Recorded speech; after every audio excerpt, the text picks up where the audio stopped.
ಮುಡಿ ಹೊತ್ತು ಎರುಮೇಲಿ ಸೇರಿ ಒಂದೇ ಮನದಿ ಕುಣಿಯುತ್ತ ಹಾಡಿ ಭಕ್ತಿ ಭಾವದಿ ಪಾವನ ಸ್ವಾಮಿಗೆ ನಮನವ ಸಲ್ಲಿಸಿ ನಡೆಯುವೆವು. ಸ್ವಾಮಿಯೇ ಅಯ್ಯಪ್ಪೋ ಅಯ್ಯಪ್ಪೋ ಸ್ವಾಮಿಯೇ. ಸ್ವಾಮಿಯೇ ಅಯ್ಯಪ್ಪೋ ಅಯ್ಯಪ್ಪೋ ಸ್ವಾಮಿಯೇ.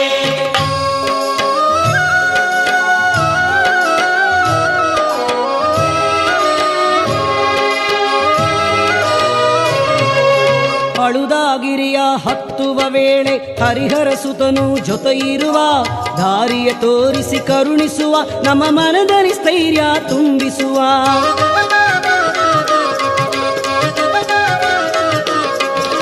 ಕರಿಮಲೆ ದಾರಿ ಕಠಿಣ ಕಠಿಣ, ಕರಿಹುಲಿ ವಾಹನ ಜೊತೆ ಬರುವ, ಕರಿಮಲೆ ಇಳಿದ ಕೂಡಲೇ ಪಂಪಯ ತಂಪಣು ಸುರಿದು ಹಿತ ಕೊಡುವ. ಸ್ವಾಮಿಯೇ ಅಯ್ಯಪ್ಪ